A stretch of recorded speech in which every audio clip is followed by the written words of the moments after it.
todo mundo quer saber qual o remédio eficaz contra a Covid-19. A Sociedade Brasileira de Infectologia divulgou essa semana um comunicado falando justamente sobre isso, sobre os medicamentos usados para tratar o vírus.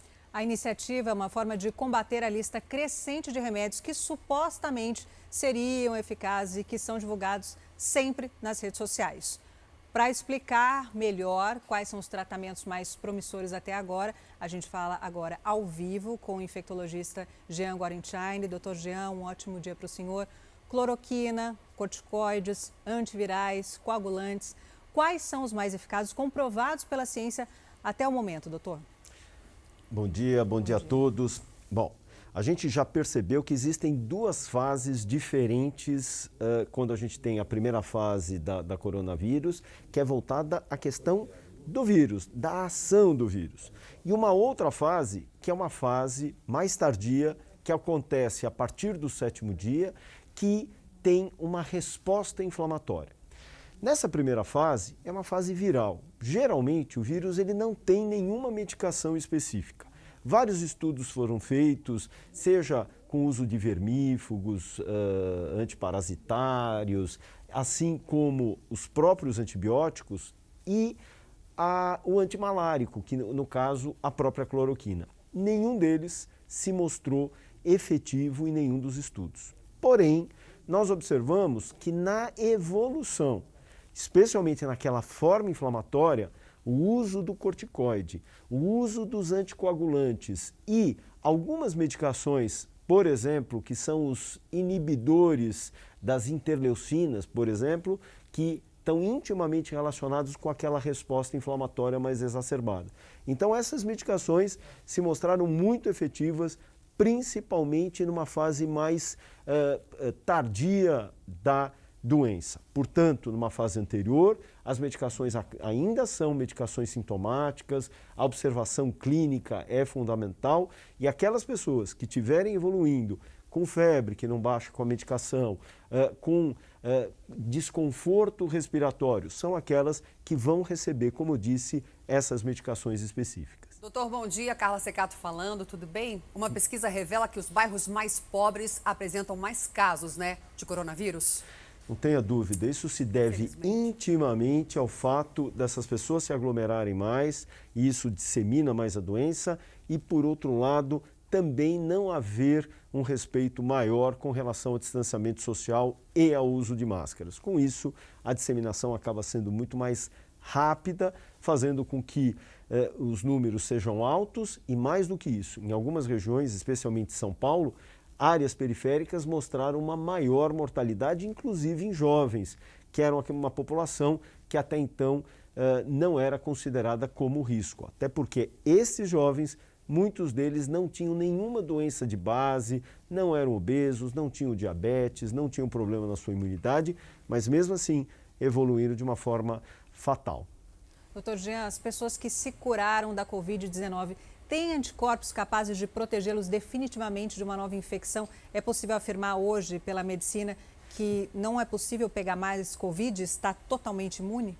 A gente não sabe o quanto tempo esses anticorpos que essas pessoas tiveram são capazes de proteger. O que a gente olha na China, que aquelas pessoas que tiveram a Covid em dezembro, até agora não tiveram recrudescência dos casos, o que mostra que os anticorpos formados, que são proteínas para destruir o vírus, eles ainda se mantêm por muitos meses. A gente não sabe se 8, 10, 12 meses, mas seguramente nos próximos 7 meses, quem teve a Covid agora, não tenha dúvida que estará protegido. Doutor, eu vou fazer uma pergunta, não sei se o senhor sabe falar, eu fiquei assustada quando vi. Encontraram amostras do vírus Covid-19 em novembro no Brasil, teria sido o primeiro caso na América, em amostras que foram coletadas em Santa Catarina, no esgoto, ou seja, na água ali onde vai, encontraram esse vírus, não tinham entendido direito, estava congelado e foram rever agora, era do Covid-19.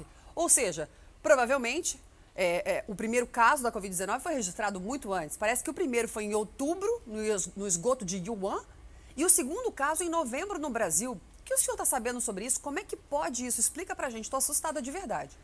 Primeiro a gente tem que lembrar que o maior número de casos lá em Wuhan aconteceu em dezembro, mas ele já vinha acontecendo já em setembro, finalzinho de setembro, outubro.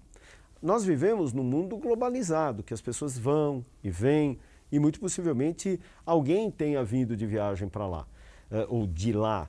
E com isso é natural que um dos locais que possam haver a eliminação do vírus sejam pelas fezes. Isso não quer dizer que o vírus esteja vivo, viável, mas ele pode ser então eliminado e com isso cai na rede de esgotos, sem, no entanto, ter o risco de transmissão para outras pessoas. Diferente de alguns vírus, por exemplo, como o vírus da hepatite A, da hepatite E, que são lançados nas águas, nos esgotos, e eles ainda continuam viáveis, vivos. E aí eles podem transmitir a doença para quem ingere essa água. Mas, de toda forma, o que a gente sabe que também o país não foi diferente do mundo, que teve o encontro de pacientes que vieram de viagens internacionais e podem já ter iniciado essa disseminação que foi só impactar no nosso meio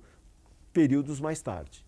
Tá certo, entendi, doutor Jean. Agora chegou o momento da gente dar espaço para o telespectador aqui no Fala Brasil, edição de sábado. Nosso telespectador fez a seguinte pergunta: moro com a minha mãe e a minha sobrinha. Se alguém for contaminado, como faço para todos não se contaminarem? Bem pertinente, né, doutor? Pois é importante a gente já ter todo um esquema para ninguém se contaminar hoje. Seguir distanciamento social, o uso das máscaras, a questão relacionada ao álcool gel, o cuidado com as coisas que vêm da rua, o delivery, os produtos que vêm do supermercado. Então, tudo isso tem que ser mantido atenção.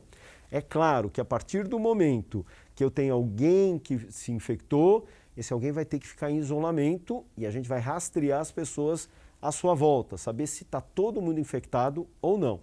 Portanto, nesse momento, a regra é distanciamento social, ou seja, ficar distante das pessoas à medida do possível, uso das máscaras e o uso do álcool gel ali na rua. Chegou dentro de casa, toma aquele banho quando chegar da rua, evita entrar com a roupa que veio, com o sapato que veio da rua, faça a higienização, tome teu banhinho e aí vai cumprimentar as pessoas de longe, nada de ficar abraçando e beijando. Eu gosto de dar uma dica que muitas vezes a gente fala, pô, esse período eu estou tão carente, eu quero beijar, eu quero abraçar. Então a gente faz o que a gente fazia com as criancinhas, que as nossas avós orientavam. Olha, dá um beijinho aqui na nuca, porque quando você faz assim, a criança não tem como pôr a mão, eu não me aproximo com o meu rosto pelo risco de lançar gotículas de saliva ou de alguma secreção respiratória. E aí, de alguma forma, eu mato a vontade de dar o meu beijinho e, com isso, eu não tenho risco de levar o vírus a ninguém, principalmente as pessoas que a gente ama tanto. Uma última pergunta. Confesso que eu fiquei com medo desse beijinho na nuca aí. Eu vou pular essa parte. Mas, doutora, uma última pergunta de um telespectador. Ela pergunta o seguinte: se eu beber água contaminada pelo coronavírus, posso ser infectado? Acho que sim, né? Certeza, né? Vamos lá, essa não é uma certeza. Lembra não? Que a gente falou? A gente não sabe se o vírus está vivo, viável. Que vírus é esse, gente? Ninguém Aí merece que tá, vírus. a gente não sabe. Então não existe nenhuma documentação que esses vírus ainda estejam sendo capazes de transmissão.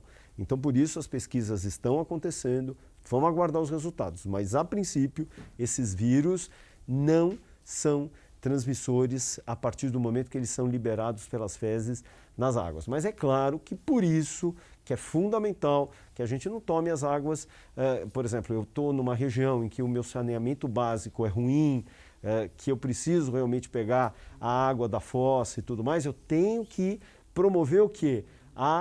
O aquecimento dessa água, a fervura dessa água, garantindo que não só o vírus do corona, mas os outros vírus possam ali estar presentes. Tá certo. Muito obrigada, doutor Jean Gorenstein, pelas informações.